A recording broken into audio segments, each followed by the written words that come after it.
I am a stay-at-home son.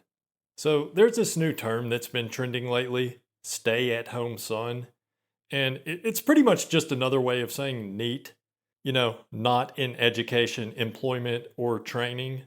So a stay-at-home son is an adult man that does not work, does not go to school, and still lives at home with his parents. And yeah, that's exactly what I am. And I know the whole stay at home son thing is meant to be a negative thing. It's not supposed to be something you strive for. The whole reason this is a trending topic in the first place is because I guess some geniuses at Fox News thought it would be a good way to help boomers feel superior over the younger generations. You know, boomers, the generation that grew up in a time of unprecedented wealth and prosperity, the generation that was able to easily pay their own way through college working part time over the summer, the generation that could easily find employment that paid an actual living wage with nothing but a high school diploma. Yeah, that generation. That's the generation that's spreading around this whole stay at home son thing. I guess they just felt like they needed a creative new way to ridicule the younger generations that are forced to wade through the rivers of shit that they, the boomers, created. So, you know what? Go ahead.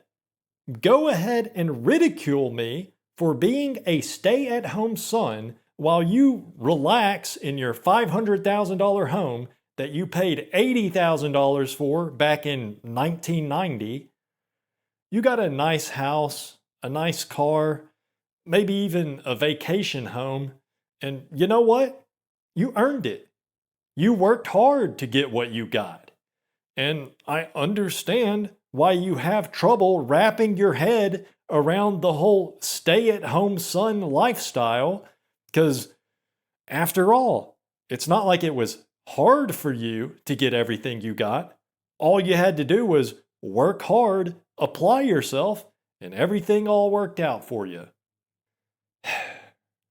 And it's not just the boomers that are struggling with the stay at home son concept.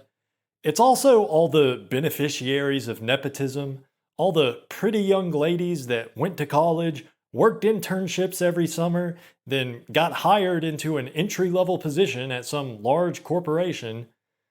People like that, they can't understand the situation that people like us, people like me, are in.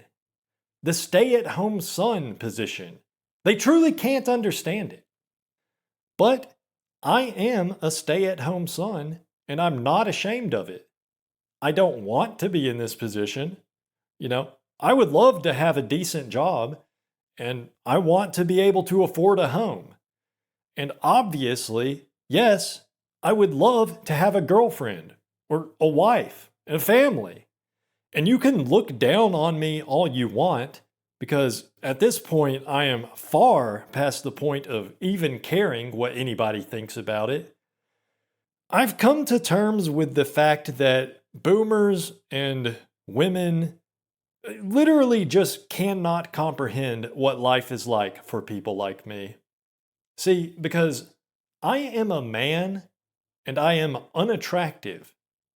So women do not like me. And I'm also, I don't know if I'm actually on the spectrum or what, but I do know that I'm not normal and I have severe social anxiety. And aside from that, I'm just not a likable person. I would even venture to say I am an unlikable person. I'm not a bad person. I'm not mean to anybody. I'm not rude, but I just don't fit in. And that makes it really, really hard for me to get a job. And I'm sure if I tried really, really hard to just find literally any job, then yeah, I probably could manage to find a job paying like $18 an hour or something, moving boxes in a warehouse, something like that. Sure, I could probably find a job like that if I had just really, really put a lot of effort into it. And even that would take me a lot of effort to find that job because they're not just handing these jobs out. And boomers hear what I'm saying right now and they're thinking, oh, well, what's the problem then? I wish I made $18 an hour when I was younger. Because for some reason, and I really don't know why this is, but for some reason, boomers just really seem to struggle with the concept of inflation. And by the way, inflation doesn't even tell the full story either, because you can use an inflation calculator online to convert $1995 to $2025, but that still isn't going to be taking into account the insane costs of housing and things like college tuition. The inflation calculators do not take that stuff into account. But anyways, yeah, I could probably find a job. But the thing is, I have a master's degree. And it is in a STEM field, by the way, computer science. So most boomers think that that means I should easily be able to find a job just like that, at the snap of a finger. All I have to do is apply. But it really doesn't work like that these days. My degree is pretty much useless. Employers expect you to be working on personal projects in your free time before they will even consider giving you an interview. And I know there might be some girls who code listening to this that are confused right now about everything I'm saying. But yeah, in case you didn't know, men do not just get programming and engineering jobs handed to us just for having a degree. I know that's how it works for you ladies and even some of you fellas out there if you got connections, but for all of us heteronormative Caucasian males, these corporations are not even looking at our resumes if they are not loaded to the gills with personal projects in up-to-date technologies. And that's the problem that I'm having right now, because I do have a lot of personal programming projects that I've done over the years that I have listed on my resume, but it's never enough. Nowadays, it's like, if you don't have a project using, I don't know, Kubernetes or whatever, then fuck you. Go choke to death on your own vomit in an alleyway. And if you're thinking, well, okay then, just do a project with Kubernetes so you can get a job. If you're thinking that, then you are not hearing what I'm saying, because it's always something new. I started seeing React on a lot of job postings a couple years ago, so I did a big project using React, and I did land a couple of interviews, but no job. You know what happened after my interviews? I got ghosted.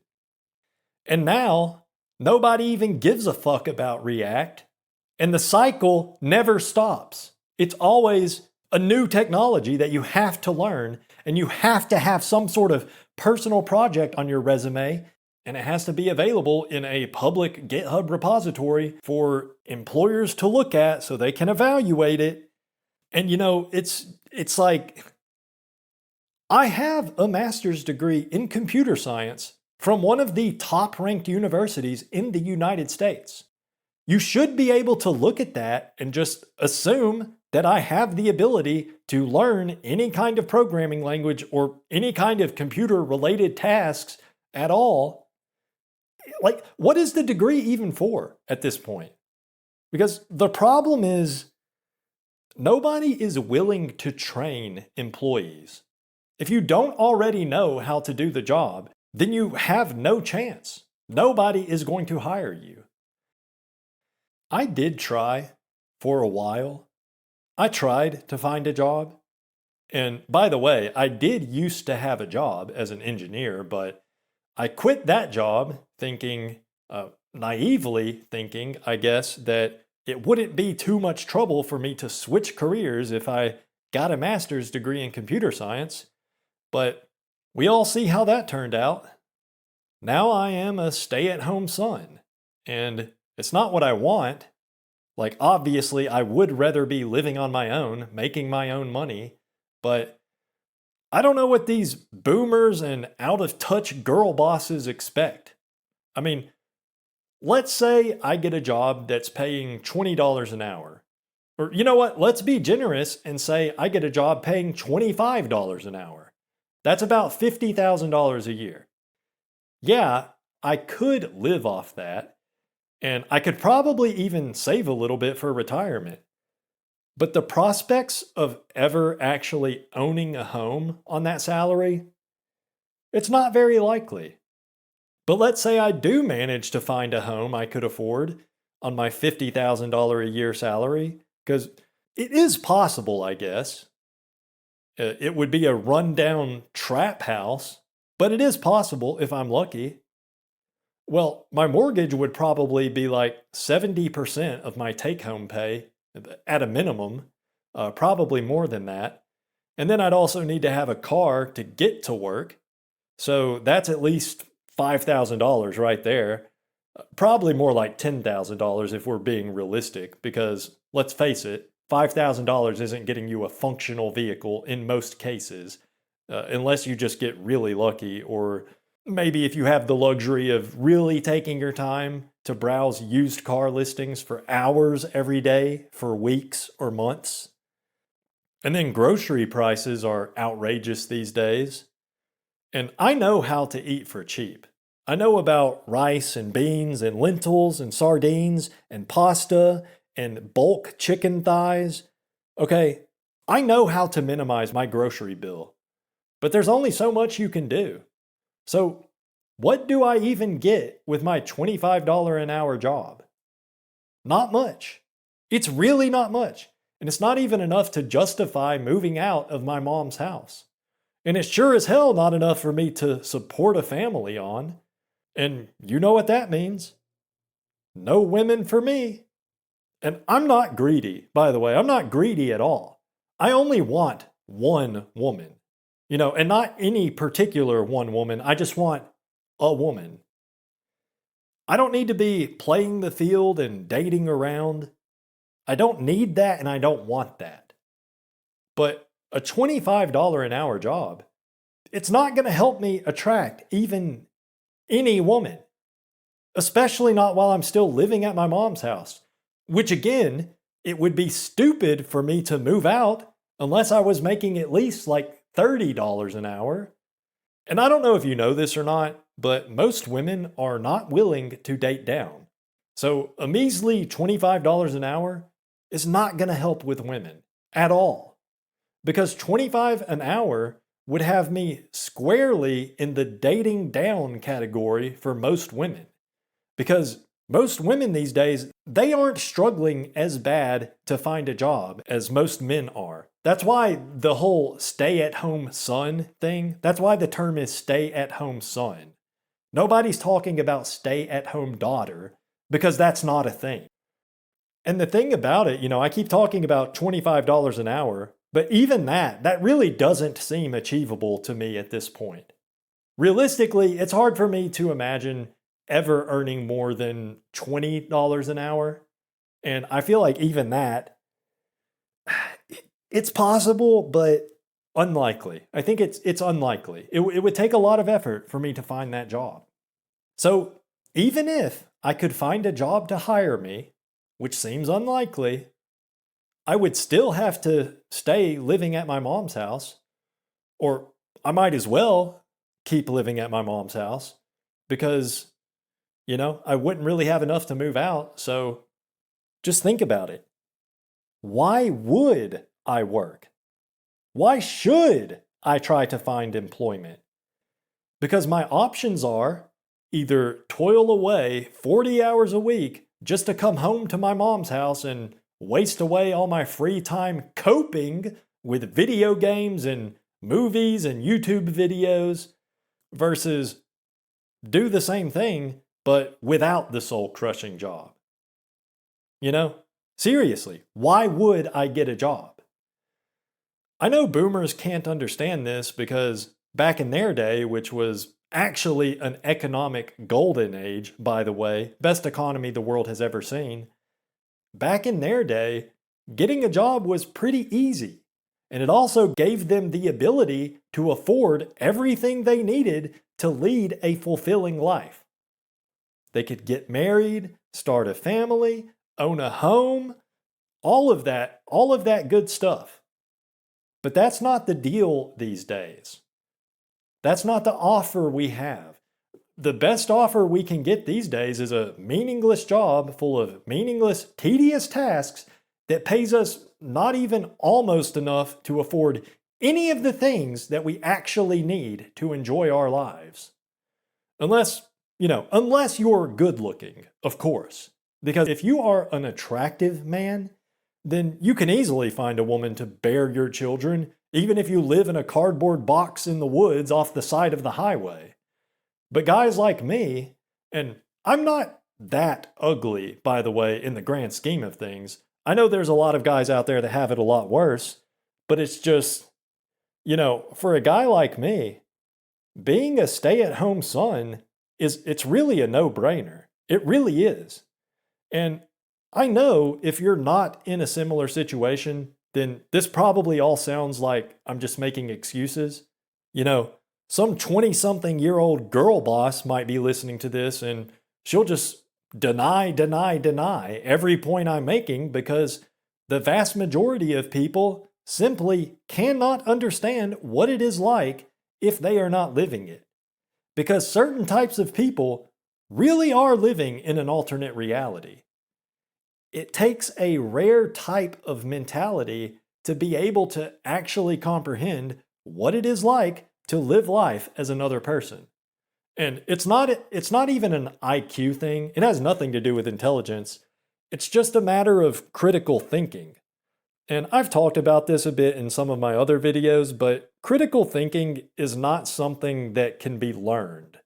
It's not a skill. It's just a way of being. You either have it or you don't.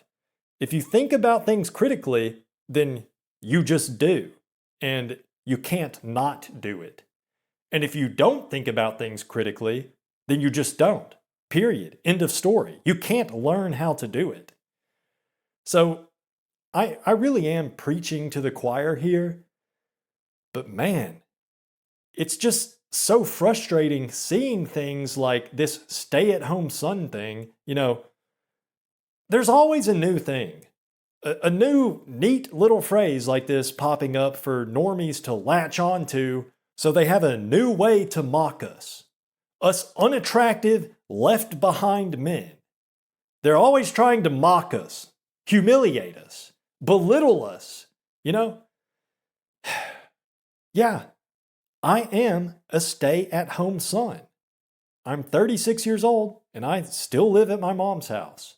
And she pays most of my expenses. And I bet that you're real happy you got a new freaking classification you can file me under. A nice, neat little turn of phrase you can use to just trivialize all my struggles so you don't have to think about all the ways that this shit actually is not just my own fault.